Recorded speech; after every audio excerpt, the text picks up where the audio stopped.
नज़र में कोई है, आप इंटरेस्टेड हो, ठीक है ना, कुछ सपने आपने देखे थे और आपको समझ में नहीं आ रहा है कि ये कहाँ जाके अटक गया है, मतलब वो बोलते हैं ना आसमान से अटके और खजूर में अटके वाला, तो आपका कुछ ऐसा ही हो गया है। और ये कोई आज की बात नहीं है, ये कई टाइम आपके लाइफ में कई रिलेशनशिप्स में हो चुका है और अब आप चाहते हो कि लाइफ में कुछ ठहराव आए। You want to be confident with this person, आप इस इंसान को लेकर के कॉन्फिडेंट भी हो, इस इंसान को लेकर के आप सारी चीज़ें महसूस भी सही कर रहे हो, आपको लग भी रहा है कि मैं रेडी हूँ, फिर भी कहाँ गड़बड़ है, मतलब क्या गड़बड़ है, क्या गड़बड़ है, कुछ तो है यहाँ पे गड़बड़ है, कुछ तो रो रहा है। और ये जो रो रहा है ना, ये फॉल्स ईगो है, या तो आपके अंदर ईगो है या तो अगले वाले के अंदर ईगो है, जिस भी बंदे को आप प्यार करते हो। मतलब बच्चा, हाँ, बाबा कह रहे हैं कि आप दोनों को ही ना कुछ चीज देखना है। आप बहुत अच्छे इंसान हो, अगला इंसान आपकी उन खूबियों को नहीं देख रहा है, वो भी बहुत अच्छा इंसान है, आप उस खूबियों को देख रहे हो, लेकिन फिर वही बात हो जाएगा, आप अपने आप को ना पहले के जैसा परोसते रहोगे, सर्विंग, ओ मैं प्यार करता हूँ तो I will give my all, फिर वही होगा आपके साथ में, आपको काट के खाएगा टाइप। तो भगवान आपको ना कंट्रोल करने की कोशिश करे कि बच्चा प्यार करना बहुत सही है, थोड़ा सा टाइम दे दे, क्योंकि अगले को भी कुछ देखना है। वो जब सारा चीज देख लेगा ना, तो उसके बाद में वो अपने आप ही तेरे लाइफ में अलाइन हो जाएगा। क्योंकि मुझे बहुत ज्यादा टू ऑफ कप वाला एनर्जी फील हो रहा है, मुझे ना वो प्यार प्यार वाला एनर्जी फील हो रहा है, लेकिन इस प्यार के बीच में कहीं पे ना किसी के अंदर ये सुपीरियरिटी कॉम्प्लेक्स बोलता है, हाँ सुपीरियरिटी कॉम्प्लेक्स बोलता है, वो कोई सुपीरियरिटी कॉम्प्लेक्स घुस गया है, ठीक है, वो मुझसे बेहतर है।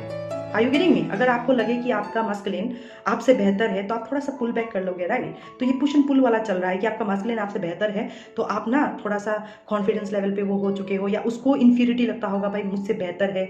समझ में आ रहा है? किसी तरीके का कुछ ऐसा बात है आप दोनों के बीच में जो बहुत अच्छा है, बहुत बहुत पावरफुल है। ऑलराइट, यही पावरफुल एनर्जी ना, it's like more like this, दो पॉजिटिव मिल जाए तो पॉजिटिव ही होगा, डबल पॉजिटिव होगा। इट्स लाइक दिस, इमेजिन कि सन मून और स्टार्स एक साथ आ जाए इस ब्रह्मांड पे, तो हमारे को कैसा दिखने में लगेगा? Are you getting me? Imagine से भी बाहर है, राइट? तो कुछ ऐसी बातें हैं आपके अंदर जो बहुत ज्यादा डिवाइन टाइप के है आप दोनों के अंदर, लेकिन दोनों के अंदर ही किसी ना किसी चीज को लेकर के, लाइक ईगो, ग्रज, उस तरह का इमोशंस वगैरह है।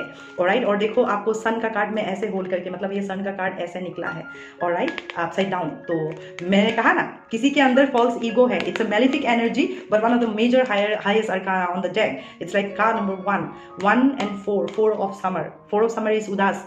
मैंने कहा ना आपको, 2 ऑफ कप्स वाला एनर्जी मैंने फील किया है, इसका डबल है 2 ऑफ कप्स, मतलब 2 ऑफ कप्स आपका, 2 ऑफ कप्स जिससे आप प्यार करते हो उसका, और आप दोनों के बीच में ये सन वाला एनर्जी अभी अपसाइड डाउन था। इसको ऐसा होना होगा पहले, मतलब आप 2 ऑफ कप्स इस बंदे को, 2 ऑफ कप्स इस बंदे को, मतलब देखना होगा कि नहीं, ये भी अपने जगह पे, आपको भी ये समझना है, ये भी अपने जगह पे बिल्कुल सही है, मैं भी अपने जगह पे बिल्कुल सही हूँ। हम अलग अलग टैलेंट्स के साथ, अलग अलग स्किल्स के साथ हम अपने अपने जगह पे बिल्कुल सही है। कोई किसी से इन्फीरियर नहीं है, कोई किसी से सुपीरियर नहीं है। हम सब एक है एज ए ह्यूमन बींग। हमें कभी भी ये नहीं सोचना चाहिए कि अगला मुझसे बेहतर है, मैं उससे कम हूँ, ऐसा कुछ भी नहीं है, ठीक है ना? यही एक एनर्जी है जिसकी वजह से आप लोगों के बीच में एक दूरी है, ठीक है ना? कोई पुल बैक कर रहा है। इट्स लाइक पूरा का पूरा खत्म नहीं हो गया, इट्स जस्ट दैट आप नहीं समझ पा रहे हो कि इसके लिए आप इंतजार भी करो या क्या करो। यहाँ पे कोई है जो आपको हाथ जोड़ करके बोल रहा है, मुझे भी सुनो प्लीज, मैं भी कुछ कहना चाहता हूँ, और ये कहने की कोशिश कर रहा है कि being distracted and failing to see a magical opportunity. ये देखो आपके बच्चे, ठीक है ना? आप रश मत हो जाओ, हर्ष मत हो जाओ, ठीक है ना? आप रिटालिएट मत करो, तुमने ऐसा कर दिया, तुमने ऐसा कर दिया, आई डोंट केयर, ये वो, ठीक है, या तुम मेरे को पूछते भी नहीं हो। अगर आप ये सब कर रहे हो तो आप ये खैर ये सब अगर कर भी रहे हो तो आप इस रीडिंग में तो कभी भी नहीं आओगे। अगर आप नहीं कर रहे हो तो मैं यही देख पा रही हूँ कि आपके रिश्ते में तो ये एनर्जी ऐसा ही है कि आप being distracted and failing to see a magical opportunity. मतलब आपके लाइफ में एक मैजिकल अपॉर्चुनिटी है, लेकिन आप वो देख नहीं पा रहे हो, या उसको समझ नहीं पा रहे हो, या उसको ग्रस्प नहीं कर पा रहे हो।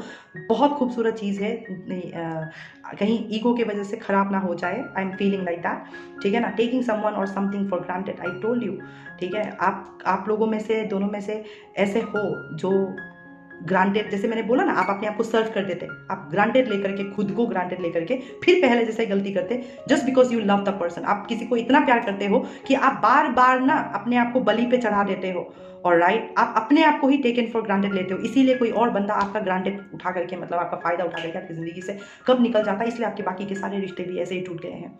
आप इसलिए आकर के आज मझधार पे खड़े हो, जहाँ पे आपको अच्छे अपॉर्चुनिटीज भी नहीं दिखाई दे रहा है। गलती आपकी नहीं है, क्योंकि आपके साथ में आपने तो प्यार ही किया। आप तो यही कहोगे कि मैंने तो प्यार ही किया था, लेकिन मेरे साथ ही ऐसा हुआ है। एग्जैक्टली ऐसा ही होता है। हम प्यार तो कर लेते हैं, लेकिन एट द एंड हमारे साथ में ही होता है जो होना होता है, ऑलराइट, क्योंकि हमारे अंदर ही वो एनर्जीज भरे हुए हैं और हम ही नहीं देख रहे थे, और हम ही अपने आप को हील नहीं कर रहे थे। लेकिन अब मुझे ऐसा दिखाई दे रहा है कि लाइक कहते हैं ना fire and the water energy, it's a beautiful combination of fire and water energy coming into alignment. आप मतलब 4 ऑफ कप्स 2 ऑफ कप्स बोला था मैंने, राइट? इसका 2 अगर आप दूसरे वाले पार्टी को अगर आप दे दो तो आपको दिखाई देगा it's a beautiful balance. It is just that ये कार्ड ऐसे आया था तो आप बैलेंस नहीं कर पा रहे हो इस टाइम पे। कोई या तो आपको टेकन फॉर ग्रांटेड ले रहा है या किसी को कोई अपने आप को टेकन फॉर ग्रांटेड ले रहा है, किसी के अंदर इंफीरियरिटी और सुपीरियरिटी फीलिंग्स है, इमोशंस है, और इन सारे इमोशंस के चलते कोई एक बहुत अच्छा अपॉर्चुनिटी है जो मिस करने जा रहा है। It's more like this, I am feeling like this energy of I lost the moon while counting the stars, alright? इस तरह का एनर्जी आ चुका है मतलब आप लोगों के बीच में। बट वो कहते हैं ना जाको राखे साइयां मार सके ना कोई, तो जिस रिश्ते को सांस लेते रहना है उसको दुनिया का कोई ताकत नहीं रोक सकता। इट इज़ जस्ट दैट हम खुश रह सकें, हम बेहतर रह सकें अपने प्यार के साथ, अपने घर गृहस्थी को बसाते हुए। भगवान भी उसी के लिए ही अग्रसर है और उसी की ही कोशिश कर रहा है कि बच्चा मैं हूँ, करूँगा तेरे लिए, मैं हूँ तेरे लिए, करूँगी। माँ बाप आपको बोलता है कि वो कहते हैं ना, आप देवों का देव सीरियल अगर देखोगे वहाँ पे बेटी को शिवजी एक बात बोलता है कि बेटा बिना साधना का कुछ भी, बिना साधना का अगर तुम्हें ये पूरा जगत भी मिल जाए ना तो भी कम ही लगेगा। तो कहने का मतलब ये है कि मांगो उतना ही जितना ज़रूरत है। साधना करके जब आप बोलते हैं ना, मेहनत करके जब आप किसी एक मुकाम पे पहुंचोगे तो आपको कैसा लगेगा, कैसा महसूस होगा, इमेजिन दैट। तो हर चीज़ को जब आप संघर्ष के साथ पाते हो ना तो आपको उसका ना कदर होता है। तो उसी तरह से लव मैरिजेस भी है। अगर आप किसी को चाहते हो, शिद्दत से प्यार करते हो, तो वो कहावत है ना, चीज़ को पूरे शिद्दत से चाहते हो तो कायनात जुड़ जाता है उसको मिलाने में।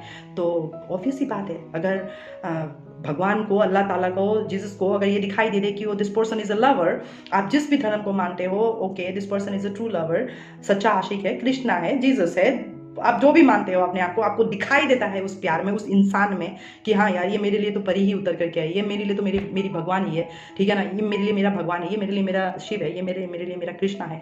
ये फीलिंग्स अगर आपको आता है उस बंदे को देख करके तो फिर hold on, alright, hold on to it till your grave, till death do us apart should be your tagline, alright? प्यार का परीक्षा दे करके जो आगे इंसान निकल करके जाता है उसी को ही एट द एंड सन और मून एक साथ मिलता है, फिर स्टार्स आपके बच्चे होते हैं। It's more like this, alright? तो आप इस गुरूर में मत रहो, अहंकार में ऊपर देख करके कि कोई नीचे भी बोल रहा है, मैं भी हूँ, मैं बहुत अच्छा हूँ, मैं बहुत खूबसूरत हूँ, मुझे देखो, ऑलराइट? तो आप इतना हवा में भी मत उड़ो और किसी को इतना पेडस्टल में भी चढ़ाने की कोई ज़रूरत नहीं है। एक संतुलन बना के रखो, एक बैलेंस बना के रखो। और मुझे यही फील हो रहा है कि जिसकी कमी थी आपके रिश्ते में, अंडरस्टैंडिंग में, या दो लोगों को नज़दीक आने में, अब भगवान कुछ मैजिक करने जा रहा है।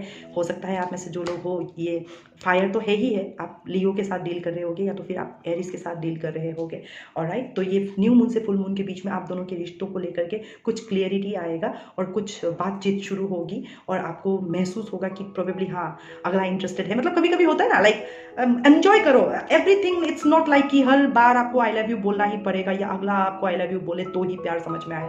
It is more like that, sometimes it's all about feeling it, alright? कभी कभी शब्दों से परे जाकर के भी प्यार करना पड़ता है और मुझे ऐसा लग रहा है कि आपको ये रिश्ता शब्दों से परे जाके प्यार ही सिखाने की कोशिश कर रहा है, इसीलिए आप इतना ज़्यादा इमोशनली अप डाउन से गुजर रहे हो इस टाइम पे, ठीक है?